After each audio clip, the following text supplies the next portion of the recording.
किसी सेलिब्रिटी से प्यार करने की भी अपनी ही मुश्किलात होती हैं। इंसान अपनी लव लाइफ में कितना भी खुश हो, सेलिब्रिटी के फैंस उनकी जिंदगी हराम कर देते हैं। ऐसे ही इस मूवी में भी होता है, लेकिन यहाँ एक ट्विस्ट भी है जो जानने के लिए मूवी एंड तक देखिएगा। मूवी की शुरुआत एक औरत सोल से होती है जिसकी डिवोर्स हो चुकी है और वो एक सिंगल मॉम है। सोल 40 साल की होने वाली है और एक आर्ट गैलरी की मालकिन है। सोल की बेटी का नाम इजी है और सोल के हस्बैंड डैनियल ने उसे धोखा देकर एक औरत से शादी कर ली थी, इसलिए सोल उसे डिवोर्स लेके इजी के साथ अलग रहने लगी थी। सोल को इजी अपनी जान से भी ज्यादा प्यारी थी, इसलिए वो उसका बहुत ख्याल रखती थी। सोल की दोस्त उससे मिलने उसके घर आती है और कुछ ही देर बाद इजी के दोस्त भी वहाँ आ जाते हैं। इजी को अपनी दोस्तों के साथ एक मशहूर बैंड प्रोग्राम के सिंगर से मिलने जाना था। इस प्रोग्राम की टिकट्स इजी को डैनियल ने ही लेकर दी थी, जो इजी और उसके दोस्तों के साथ उस प्रोग्राम में जाने वाला था। सोल की दोस्त उससे उसकी 40th बर्थडे पार्टी के बारे में पूछती है, जिस पर सोल कहती है इस बार मैं कोई भी बड़ी पार्टी अरेंज करने का प्लान नहीं कर रही। सोल इस बार अपनी बर्थडे को अलग तरह से सेलिब्रेट करना चाहती थी, इसलिए वो अपनी दोस्तों के साथ कैंपिंग ट्रिप पर जाने का प्लान करती है। सोल कैंपिंग ट्रिप पर जाने से पहले इजी और उसके दोस्तों को डैनियल के घर छोड़ने जाती है। वहाँ वो डैनियल और उसकी पत्नी से मिलती है। सोल बज़ाहिर तो डैनियल और उसकी पत्नी से बहुत अच्छे से बात करती है, लेकिन मन ही मन में उसका दिल उन दोनों को कच्चा चबाने का कर रहा था। इजी को डैनियल के घर छोड़ने के बाद सोल वापस अपने घर चली जाती है। सोल को वापस आए कुछ ही देर हुई थी जब डैनियल इजी और उसके दोस्तों को वापस ले आता है। वो सोल से कहता है मुझे एक जरूरी काम से जाना है, इसलिए मैं इजी को शो में नहीं ले जा सकता, लेकिन तुम ये काम कर सकती हो। सोल को उसकी बात सुनकर गुस्सा तो बहुत आता है, लेकिन अपनी बेटी की खातिर वो अपने सारे प्लान साइड पर रख कर उसके साथ जाने का डिसाइड करती है।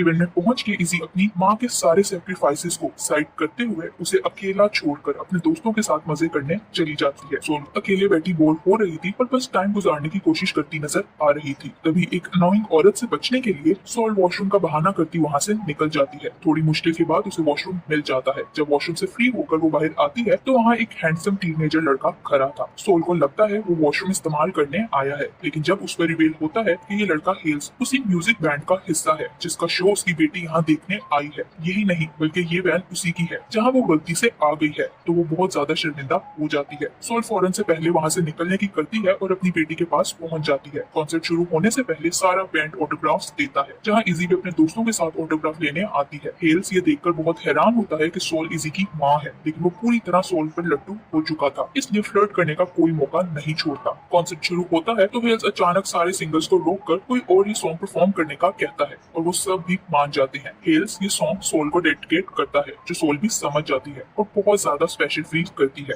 दोनों ही अपनी एज डिफरेंस को इग्नोर करते हुए इस मोमेंट को एंजॉय करते नजर आ रहे थे, पर फिर ये सुहाना ख्वाब यही खत्म हो जाता है। नेक्स्ट सीन में सोल अपनी 40th बर्थडे पार्टी में अपनी उम्र के बहुत सारे आदमियों से मिलती है जो उसे इम्प्रेस करने के लिए अपनी जान लगा रहे थे, लेकिन उनमें से कोई भी उसे पसंद नहीं आता। और हर साल की तरह सोल एक बोरिंग बर्थडे पार्टी से जान छुड़वा के रात बिल्कुल अकेले गुजारती है। अगले दिन सोल रूटीन के मुताबिक अपनी आर्ट गैलरी जाती है, जहाँ वो काम में लगी हुई थी, पर अचानक कुछ ऐसा होता है जो वो सोच भी नहीं सकती थी। हलचल देख के वो ऑफिस से बाहर निकल कर आती है तो वहाँ हेल्स खड़ा था, जिसे देखकर वो शॉक हो जाती है, क्योंकि वो सोच भी नहीं सकती थी कि उसकी दोबारा कभी हेल्स से मुलाकात होगी। इतने बड़े स्टार के अपनी गैलरी में आने पर वो खुश थी, लेकिन हेल्स के साथ पहली मुलाकात की वजह से वो बहुत ज्यादा शर्मिंदा भी हो रही थी। लेकिन हेल्स बिल्कुल नॉर्मल एक्ट करता है, वो एक कस्टमर की तरह उससे कुछ अच्छे आर्ट पीस देखने का कहता है। तभी सोल देखती है उसकी आर्ट गैलरी के बाहर हेल्स के फैंस और मीडिया इकट्ठा होना शुरू हो गया था, जिन्हें देखकर सोल और नर्वस होने लगती है, पर हेल्स को इस सब की आदत थी। वो सोल को परेशान होने से मना करते हुए गैलरी घूमने लगता है। सोल उसे एक एक करके गैलरी में मौजूद सब आर्ट पीसेस दिखा देती है, पर हेल्स ये देखकर बहुत हैरान होता है कि वहाँ बहुत कम चीजें मौजूद हैं। आखिर में वो उन सब को खरीद लेता है, जो सुनकर सोल को अपने कानों पर यकीन नहीं होता। वो हेल्स से कहती है शायद हेल्स के लिए सब मजाक हो, पर ये काम और आर्ट सोल के लिए उसकी जिंदगी है। उसे इमोशनल होता देखकर हेल्स उसे यकीन दिलाता है कि उसे वाकई ये सब पसंद आया है, इसलिए वो इन्हें खरीद रहा है। सोल उसे बताती है कि वो मेडिकल पढ़ना चाहती थी, लेकिन कुछ हालात की वजह से उसे आर्ट पढ़ना पड़ा। उसकी बातें सुनकर हेल्स उसे कहता है सब लोग मुझे मेरी पॉपुलैरिटी की वजह से पसंद करते हैं, लेकिन तुम उन सब से अलग हो। सोल हेल्स से कहती है उसके पास एक और कमाल का आर्ट पीस है, पर वो यहाँ नहीं उसकी दोस्त के वेयर हाउस में है। हेल्स उसे देखने की जिद करता है तो ये दोनों मीडिया से बचते हुए चुपके से सोल की गैलरी से निकल के वहाँ से भाग जाते हैं। वहाँ जाकर दोनों एक दूसरे से वो बातें करते हैं जो शायद वो खुद से भी करना भूल चुके थे, जिस वजह से दोनों में अच्छी दोस्ती हो जाती है। वेयर हाउस से निकलने पर हेल्स को भूख लगती है तो सोल को कुछ खाने चलने का कहता है, पर किसी पब्लिक प्लेस पर जाना उन दोनों के लिए पॉसिबल नहीं था, इसलिए सोल हेल्स को अपने घर ले जाती है। वो हेल्स के लिए खाना बनाने लगती है और साथ ही हेल्स के साथ बातें करती है। वो हेल्स को बताती है मेरी लाइफ में सबसे ज्यादा इम्पोर्टेंट इजी है। फिर वो उसे अपनी डिवोर्स के बारे में बताती है कि डैनियल ने मुझे धोखा देकर एक औरत से शादी की। वो कहती कहती है यही वजह है मैं किसी पर जल्दी ट्रस्ट नहीं कर पाती। उसी वक्त सोल को किसी की कॉल आती है जो सुनने के लिए वो बाहर जाती है और हेल्स पियानो बजाने लगता है। पियानो की आवाज सुनकर सोल उसके पास वापस आती है और हेल्स को देखने लगती है। वो हेल्स की तरफ अट्रैक्ट होने लगी थी और हेल्स को भी वो अच्छी लगती थी। वो दोनों एक दूसरे के क्लोज आकर किस करने लगते हैं, लेकिन सोल उसे रोक देती है और उसे अपना और उसका एज डिफरेंस याद करवाती है। हेल्स उसकी बेटी की उम्र का था, ऊपर से एक सेलिब्रिटी, और अगर ये बात बाहर आ गई तो उन दोनों के लिए अच्छा नहीं होगा। हेल्स को इस बात से कोई फर्क नहीं पड़ता, पर वो सोल के साथ जबरदस्ती भी नहीं कर सकता था, इसलिए खामोशी से वहाँ से निकल तो जाता है, पर जाने से पहले अगली मुलाकात की तैयारी करके जाता है। यानी वो अपनी निशानी के तौर पर अपनी वॉच वहीं जान पूछ के छोड़ जाता है। कुछ देर बाद इजी घर आती है तो सोल नर्वस हो जाती है। इजी उससे पूछती है आप नर्वस क्यों है, लेकिन सोल उसे कुछ भी नहीं बताती। सोल को हेल्स की वॉच नजर आती है जिसे वो अपने पास रख लेती है। अगले सीन में सोल को मोबाइल पर एक अननोन नंबर से मैसेज आता है। ये मैसेज देखकर सोल समझ जाती है ये हेल्स ही है जो सोल को मिलने के लिए न्यूयॉर्क बुला रहा था, जिसके लिए सोल मना करती है, लेकिन आखिर में वो मान जाती है क्योंकि वो भी हेल्स को मिस कर रही थी। जिसके बाद वो उसकी बैंड की वीडियोस देखने लगती है। फिर वो फ्लाइट लेकर हेल्स से मिलने न्यूयॉर्क जाती है, जहाँ हेल्स एक होटल में रुका हुआ था। सोल उसके पास जाती है तो वो दोनों एक बार फिर से एक दूसरे के क्लोज आ जाती हैं। इस बार सोल भी खुद को नहीं रोक पाती और उन दोनों का रोमांस शुरू हो जाता है। हेल्स सोल को उसका फेवरेट खाना खिलाता है, उसके साथ डांस करता है और उसके लिए गिटार पर वही धुन बजाता है जो उसने सोल के घर पियानो पर प्ले की थी। ये धुन सुनकर सोल को बहुत अच्छा फील होता है। वो दोनों एक दूसरे के साथ बहुत खुश नजर आ रहे थे। क्वालिटी टाइम स्पेंड करने के बाद हेल्स सोल को अपने अगले प्रोजेक्ट के बारे में बताता है। मुझे नए प्रोजेक्ट के लिए यूरोप जाना होगा, जो सुनकर सोल उदास हो जाती है क्योंकि अब वो हेल्स से दूर नहीं होना चाहती थी। हेल्स ये फील कर लेता है, इसलिए सोल को भी अपने साथ चलने का कहता है, जिस पर सोल मना कर देती है, लेकिन हेल्स के बार बार कहने पर उसको मानना पड़ता है। अगले दिन वो दोनों हेल्स के अगले कॉन्सर्ट के लिए यूरोप जाते हैं, जहाँ हेल्स स्टेज पर परफॉर्म करता है तो सोल उसकी परफॉर्मेंस को बैक स्टेज पर बहुत एंजॉय करती है। उसकी बेरंग जिंदगी में हेल्स के आने से रंग भर गया था और वो हर मोमेंट को एंजॉय कर रही थी। सोल हेल्स की पूरी म्यूजिक टीम के साथ खूब मस्ती करती है और हर जगह उनके साथ जाती है, लेकिन हेल्स किसी को भी अपने और सोल के रिश्ते के बारे में नहीं बताता, इसलिए वो दोनों एक दूसरे को छुप कर डेट कर रहे थे। अब वो दोनों अक्सर इकट्ठे ही नजर आ रहे थे, इसलिए उन दोनों के कोलीग्स को उन पर शक होने लगा था कि ये दोनों पक्का रिलेशनशिप में हैं, लेकिन फिर भी कोई उनसे कुछ नहीं पूछता। सोल और हेल्स पेरिस जाते हैं, जहाँ एक होटल में डिनर करते हुए वो एक दूसरे को किस कर लेते हैं, लेकिन कोई इन दोनों की फोटोज बना लेता है और सोशल मीडिया पर पोस्ट कर देता है। पर ये दोनों इस बात से अनजान अपने फैंटेसी वर्ल्ड में घूम रहे थे। हेल्स सोल से कहता है हम काम खत्म होने के बाद वेकेशन पर जाएंगे। वो बताता है मैंने अपने बैंड मेंबर्स के साथ एक घर लिया है, जहाँ हम दोनों जाएंगे और खूब मजे करेंगे। हेल्स का काम खत्म होने के बाद वो दोनों उस घर में जाते हैं, जहाँ बहुत सारी लड़कियां छोटे छोटे कपड़ों में फिर रही थी। ये लड़कियां सोल से कम उम्र थी, इसलिए वो सोल से ज्यादा स्लिम और स्मार्ट थी। ये देखकर सोल कॉम्प्लेक्स का शिकार होने लगती है, इसलिए स्विम सूट की जगह फुल बॉडी ड्रेस पहनकर बाहर स्विमिंग के लिए जाती है। वो लड़कियां सोल की उम्र के बारे में बातें करने लगती हैं, लेकिन हेल्स को इस बात की बिल्कुल परवाह नहीं थी कि सोल उससे बड़ी है। हेल्स वहाँ सोल के अलावा और किसी लड़की को देखता भी नहीं था, जिस पर वो लड़कियां सोल से जेलस होने लगी थी। वो लड़कियां सोल की इंसल्ट करने के लिए उससे उसकी बेटी के बारे में पूछती हैं, तो सोल शर्मिंदा होने की बजाय बहुत ही नॉर्मल अंदाज में उनकी बातों के जवाब देती है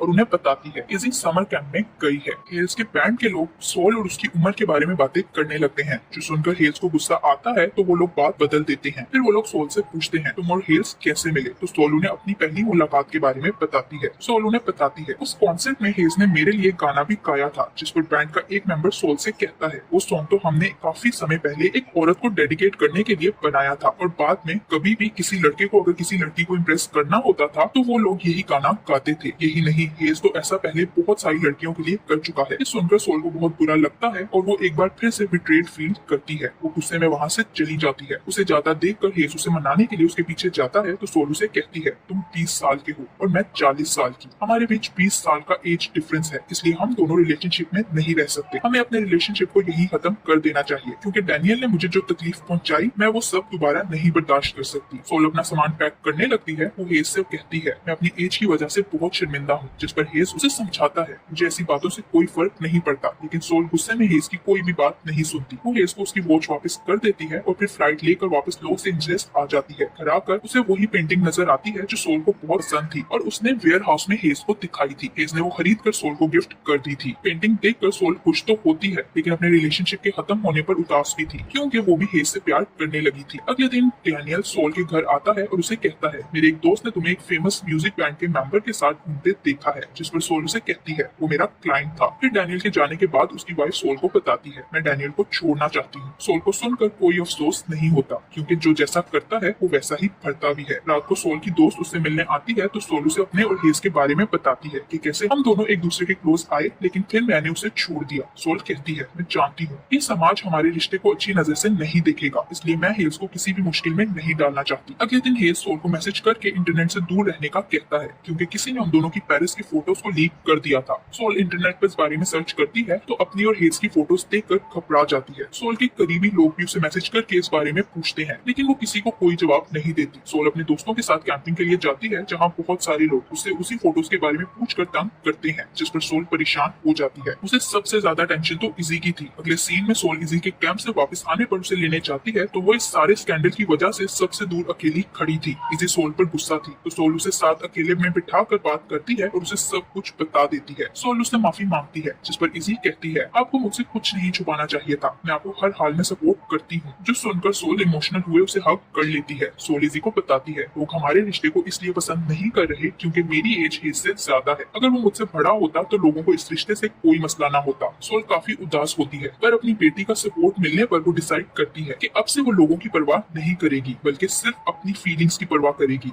यानी वो हेज के साथ अपना रिलेशन आगे बढ़ाने का सोचती है। यही सोच के सोल हेज से मिलने जाती है और उसे अपनी फीलिंग्स के बारे में बताती है। सोल का अपने लिए प्यार देखकर हेज इमोशनल हो जाता है और उसे माफ करके किस कर लेता है। सोल उसे कहती है, अब मुझे अपनी उम्र की वजह से अपने रिश्ते पर शर्मिंदा होने की जरूरत नहीं। इन दोनों के रिलेशन में इजी को भी कोई मसला नहीं था। अब सोल और हेज दोनों खुलेआम बाहर घूमते थे और तीनों एक साथ एक घर में फैमिली की तरह रहने लगे थे। इनकी लाइफ में सब कुछ बहुत अच्छा चल रहा था लेकिन इनके हेटर्स इनका पीछा नहीं छोड़ते। यही नहीं, इस सब की वजह से इजी की मेंटल हेल्थ भी बहुत ज्यादा इफेक्ट होने लगी थी। वो अपनी माँ के लिए जितना भी स्ट्रॉन्ग होने का एक्ट कर सकती थी उसने किया था, पर अब चीजें उसकी बर्दाश्त से बाहर हो रही थी, जिस पर वो डैनियल के साथ जाने का फैसला करती है, जो देखकर सोल पूरी तरह टूट जाती है। यही नहीं, मीडिया पे लोगों के उसके लिए अजीबोगरीब कमेंट्स देख उसका भी सबर जवाब दे देता है और वो बहुत कुछ सोचने पर मजबूर हो जाती है। नेक्स्ट सीन में हेज जब अपने शो करके वापस आता है तो सोल अपने दिल पर पत्थर रखते हुए उससे ब्रेकअप कर लेती है। ये फैसला उन दोनों के लिए बहुत मुश्किल था, पर ये तो वो दोनों समझ चुके थे कि साथ रहना उनके लिए और भी मुश्किल हो जाएगा और एक दूसरे से नफरत करके अलग होने से बेहतर है कि वो दोनों अच्छे टर्म्स पे सब खत्म कर दें। इसके बाद सीन्स कुछ सालों बाद शिफ्ट होते हैं जहाँ सोल हमेशा की तरह अकेली लेटी हुई थी जब अचानक टीवी पे हेज का इंटरव्यू आता है, जो अभी भी उसे भुला नहीं पाया था। और इंटरव्यू में कहता है कि उसे यकीन है उसकी और सोल की स्टोरी की हैप्पी एंडिंग जरूर होगी, जो सुन के सोल की आंखों में आंसू आ जाते हैं। अगले दिन सोल की गैलरी में हेज वापस इतने सालों बाद उससे मिलने आता है। अब हेज वही फेमस एक्टर नहीं था क्योंकि वो एजेड हो गया था, इसलिए लोग उस पर ज्यादा ध्यान नहीं देते थे। वही इजी भी अपनी लाइफ में आगे बढ़ चुकी थी, इसलिए हेज और सोल के बीच अब कोई रुकावट बाकी नहीं रहती। इसी के साथ दोनों एक इमोशनल रोमांटिक किस करते हुए अपनी हैप्पी एंडिंग को पहुंच जाते हैं और इसी के साथ ये मूवी भी यही एंड हो जाती है। Thank you for watching.